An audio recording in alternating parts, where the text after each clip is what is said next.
पूरा घर मेहमानों से भरा था। कुछ मायके से थे तो बहुत सारे ससुराल पक्ष के लोग थे। अवसर ही ऐसा था, मधु के इकलौते देवर की आज मंगनी जो होने वाली थी। कुछ तैयारियां मधु ने कल रात को ही कर ली थी और जो बचे खुचे काम करने थे वो भी अब पूरे हो गए थे। शाम को पहले पूजा और फिर मंगनी की रस्म होनी थी। मधु ने न सिर्फ सभी मेहमानों का खाना बनाया बल्कि पूजा और रस्म सभी तैयारियां चाक चौबंद कर रखी थी। पंडित जी आकर पूजा की व्यवस्था करने लगे, तभी जाकर मधु को तैयार होने का समय मिला। मधु ने वक्त की नजाकत को समझा और बनाव श्रृंगार में ज़्यादा समय बर्बाद ना करते हुए फटाफट गुलाबी रंग की साड़ी पहनी, जूड़ा बनाया, मैचिंग ज्वेलरी पहनी, खुशी से दमकते चेहरे पर बिंदी लगाई और बाहर आ गई। उसे ज़्यादा मेकअप करना पसंद नहीं था और वैसे भी स्त्री के गुण और व्यवहार ही उसकी सुंदरता में चार चांद लगाने के लिए काफ़ी होते हैं। कुछ देर बाद लड़के वाले भी 8-10 मेहमानों के साथ आ गए।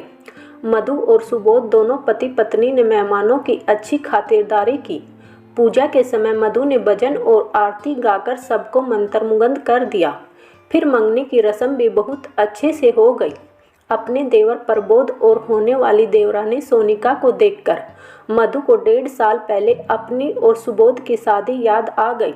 सरकारी नौकरी से रिटायर हो चुके दिनेश चंद्र जी ने अपने बड़े बेटे सुबोध, जो एक मल्टीनेशनल कंपनी में काम करता था, के लिए मधु जैसी सुघड़ सादगी पसंद मध्यम वर्गीय परिवार की कन्या को उपयुक्त समझा और अपने घर की बहू बनाकर ले आई।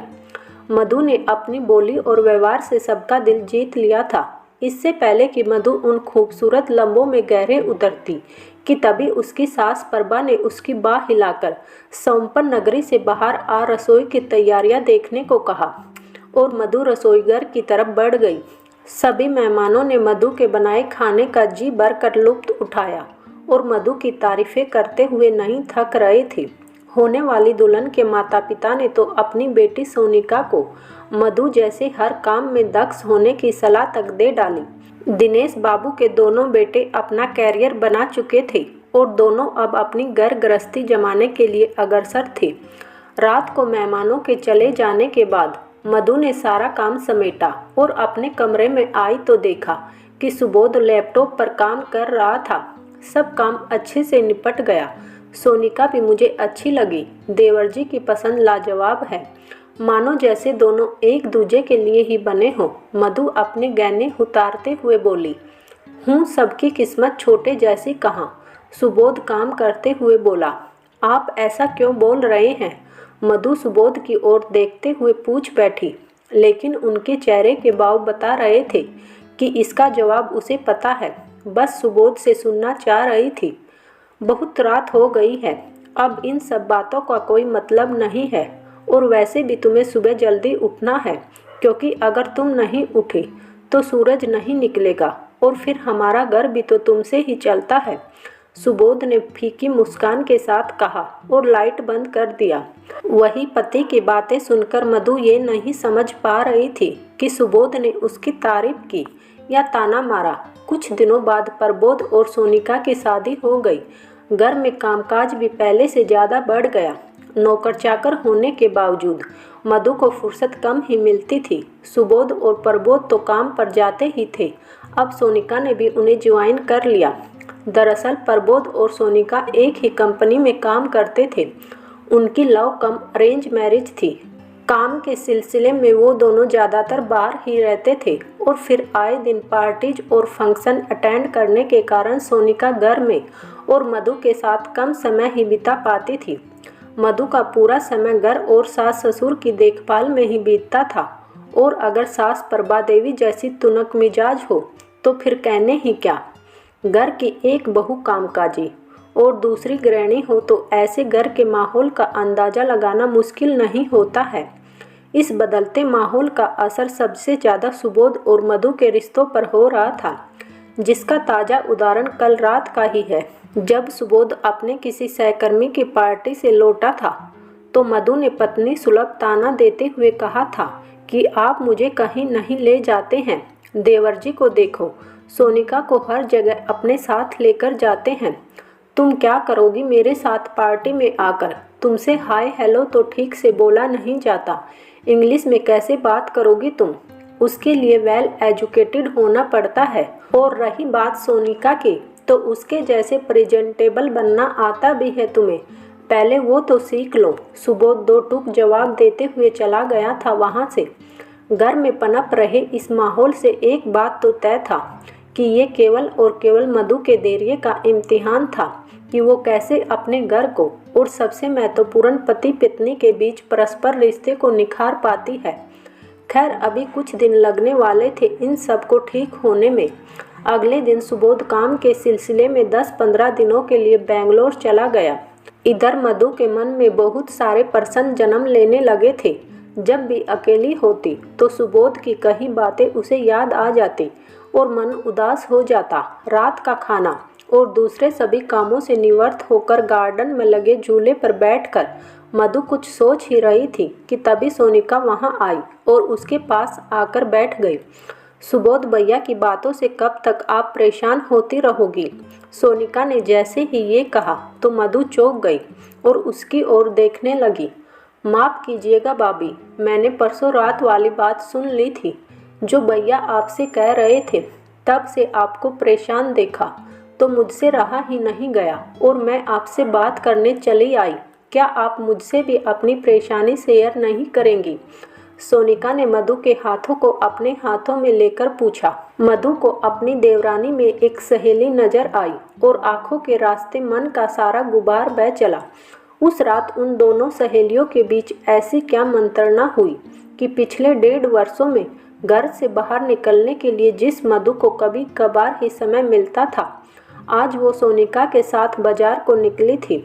जब शाम को घर लौटी तो प्रभा देवी का मूड कुछ अपसेट सा लग रहा था, लेकिन दिनेश बाबू दोनों बहुओं को खुश देखकर प्रफुल्लित थे।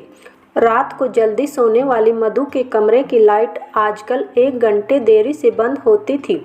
लगता था किसी चीज का अभ्यास कर रही हो और उसकी मास्टरनी थी देवरानी बनी सहेली सोनिका।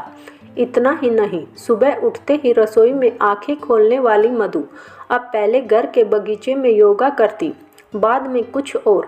इन सब नई दिनचर्याओं में कैसे 15 दिन बीत गई और सुबोध के घर आने का समय हो गया, पता ही नहीं चला। आज का दिन कुछ खास था। सुबोध घर आने वाला था और उसका जन्मदिन भी था, सो प्रबोध ने घर में एक छोटी सी पार्टी का प्रबंध किया था।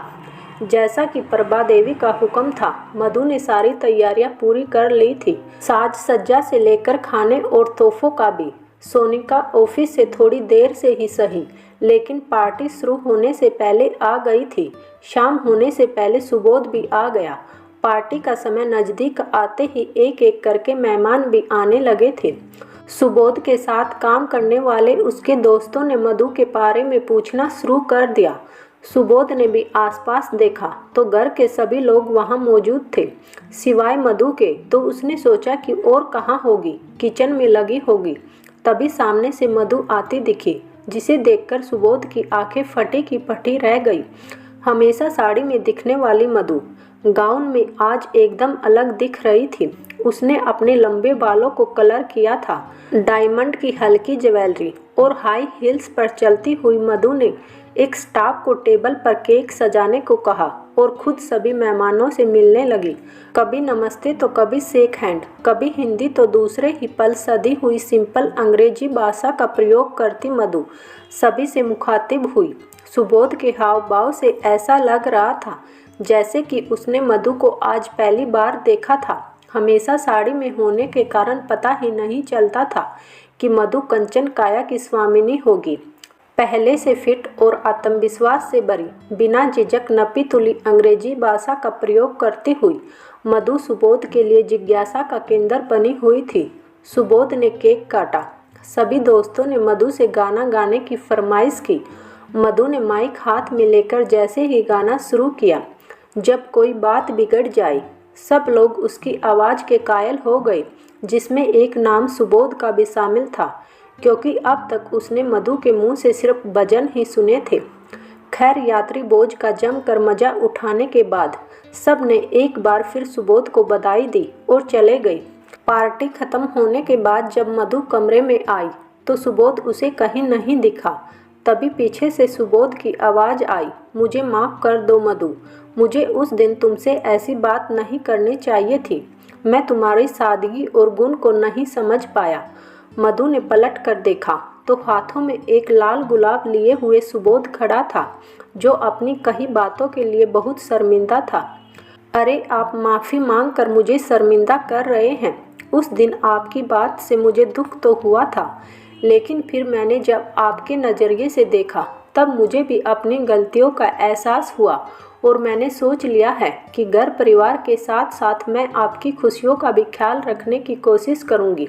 मधु ने सुबोध का हाथ अपने हाथों में लेते हुए कहा। सारे गीले शिकवे बुलाकर सुबोध ने मधु को गले से लगा लिया। आज मधु ने सही मायनों में वेल एजुकेटेड का मतलब उसे बता दिया था। सुबोध ने मन ही मन ईश्वर का और अपने पिता का धन्यवाद किया, जिसकी वजह से मधु जैसी सुगढ़, सुशील और गुणी पत्नी उसे मिली थी। मधु की आंखों से अश्रु रूपी मोती छलक पड़े थे, जिसमें सुबोध के लिए अथाह प्रेम तो था ही, सोनिका जैसी सहेली के लिए आभार भी था, जिसने पति पत्नी के रिश्तों के नए रूपों से उसका परिचय करवाया, उसके अंदर आत्मविश्वास जगाकर पहनने ओढ़ने के नए ढंगों को सिखाया, जिससे शालीनता भी बनी रहे और सुंदरता भी। उम्मीद है दोस्तों आपको हमारी कहानी पसंद आई होगी, तो वीडियो को लाइक और चैनल को सब्सक्राइब जरूर कीजिएगा। धन्यवाद।